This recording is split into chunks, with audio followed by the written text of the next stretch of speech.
Chapter 14, A Perfect Opportunity. Cleo had to chase Kaylee down at first recess. She found her at the tetherball pole waiting to play either Tessa or Lexi Lewis, depending on who won. She elbowed Kaylee. "I told you it would be okay." Kaylee didn't return her smile.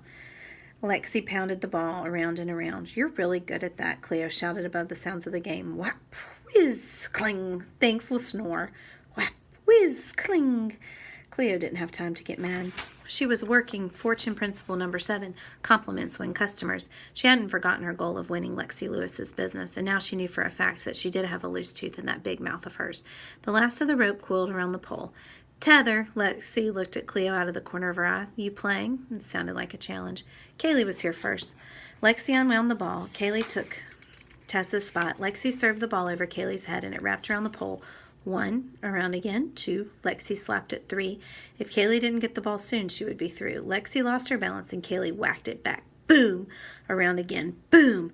Cleo had never seen her best friend go after a ball like that. Kaylee scowled and pounded the ball. Boom! She was like a heavyweight boxer hitting someone she really didn't like. "Time out," Lexi called. She reached down as if she'd dropped something on the ground. Just as she stood, Kaylee hammered the ball again. Double-fisted, the ball smashed right into Lexi's face. "Ow!" Lexi's hands flew to her face. "Oh no," Kaylee cried. "I'm so sorry." "I have an audition for a TV commercial tomorrow," Lexi screeched from behind her hands. "I didn't mean to." Kaylee rushed over. She reached out, but Lexi shrugged her off. "If you broke my nose, I'll have my dad sue your dad." Kaylee looked at her blankly. "It's going to be swollen. I can tell. If I don't get that part, it's your fault." "You should get that part," Cleo crossed her arms, "because you sure know how to act." "But Atlas snore. She didn't even hit you that hard." Lexi lowered her hands, peering into them. Was she looking for a tooth? Fortune principle number 5 popped into Cleo's head. A visionary sees opportunities everywhere, especially in crises. This crisis was a perfect opportunity. "Is your mouth okay?" she asked. "I think it's bleeding," Lexi moaned. Cleo got closer. "Let me look." Lexi eyed her cautiously. "It's okay. I knew first aid." Lexi opened her mouth. Cleo had to stand on her toes to see inside. "There's some blood around one of your teeth. I think it might be loose." Lexi held her cheek and groaned. "A loose tooth?" Cleo tapped her lips with her finger and then held the finger in the air. "I know just the place you could go to have it removed. Tessa has used our services with stunning results. Am I right, Tessa?" Tessa bared her teeth, revealing gaps. "No," Lexi started toward the building. "I'm not going to use your stupid business." Cleo caught up with her. "My business is not stupid. It really works. I'm offering a special. Today only 50 cents a tooth." Lexi kept walking. Cleo stayed with her. "Just give it a try," she grabbed Lexi's arm. "Get your hands off me, you freak." "I am not a freak. Why else would your mom give you away?" She tossed the question over her shoulder lightly as if she were talking about clothes that had gotten too small. Her words hit Cleo like a sucker punch to the gut. Anger twisted her insides like a tornado. She lashed out with her fists, not even sure who or what she was hitting. The tornado had control over arms and legs. She would claw and kick and punch until all the anger and hurt were gone. But the more she hit, the worse she felt. Someone screamed. It might have been herself, or was it Lexi? Maybe it was the blur of kids who had come around. She felt a grip on her elbow, heard Mr. Boring's voice in her ear. "Calm down, Cleo." She breathed as hard as if she'd just run laps with her dad's soccer team. Her knuckles hurt. Lexi sat on the ground, sobbing, her face in her hands. Cole crouched at his sister's side. Another teacher was there helping her up. Lexi cried out, "My tooth, it's gone. She knocked my tooth out." Everyone stared. A few kids started looking around on the ground. Micah Mitchell shouted, "Here it is," and handed the tooth to Lexi. She glared at Cleo as the teacher led her away. It was already loose. Cleo pleaded to Mr. Boring. She needed her teacher to understand. He said they needed to go to the office. She looked around for Kaylee, but Kaylee stayed where she was in a huddle of girls, only once glancing in Cleo's direction. "Hey," Cole trotted up. "I know my sister can be a pain, but you didn't have to go all MMA on her." Cleo tried to say sorry, but she was afraid she might cry.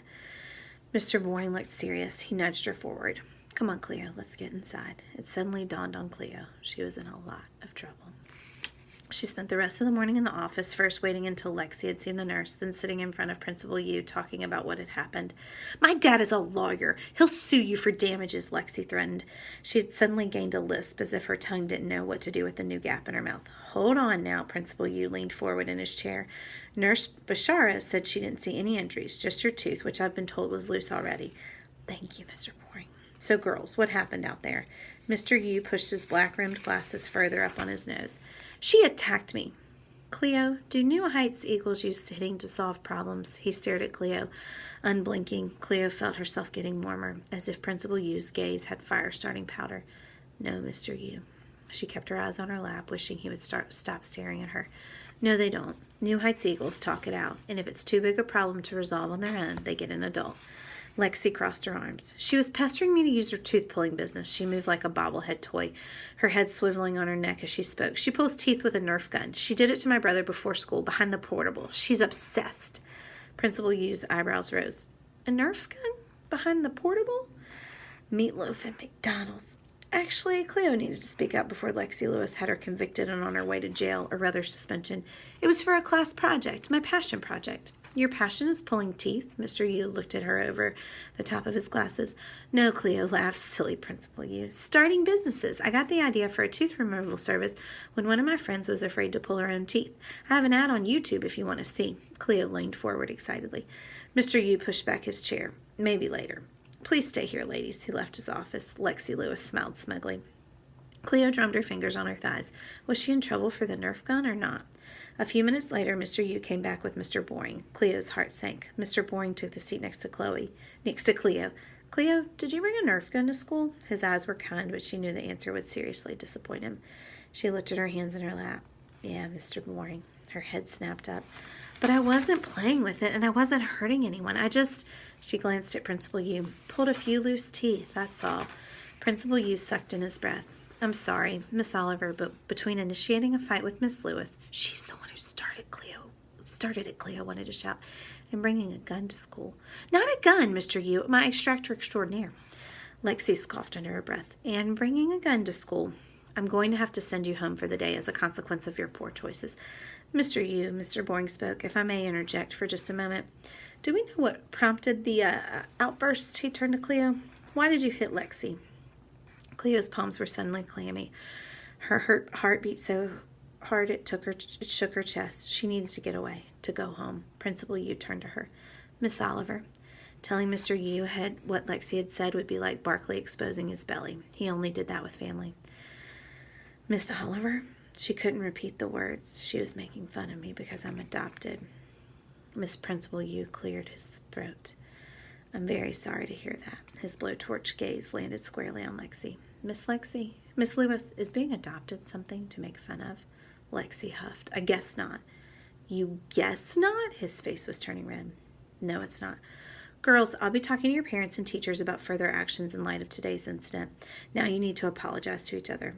Apologizing was surely the last thing in the world that Cleo wanted to do, but she knew there was no way escaping it. I'm sorry. The words came out pinched and tight, like money being pulled from a miserly person's hand. Lexi barely glanced at her. Sorry, she said it like a knife jab. Mr. Yu pushed up his glasses again. Miss Lewis, please return to class. Lexi put her hand to her mouth and winced in pain. She gave a little sob, then sulked from the room. An excellent performance. Miss Oliver, will one of your parents be able to pick you up? Mr. Yu asked.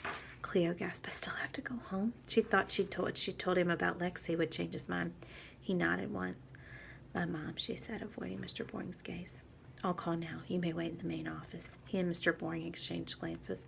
Thank you, Mr. Boring. Mr. Boring's name suddenly struck Cleo as funny.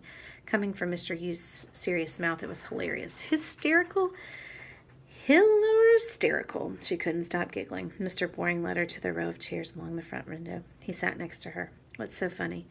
She looked up at him. Your name, she sputtered and laughed some more. Thankfully, Mr. B was laughing with her. Your tooth-pulling method is brilliant, by the way. Thanks, Mr. B, but I have a feeling I won't be using it anytime soon. If only she hadn't gotten so worked up about Lexi's stupid words, maybe she wouldn't be unemployed.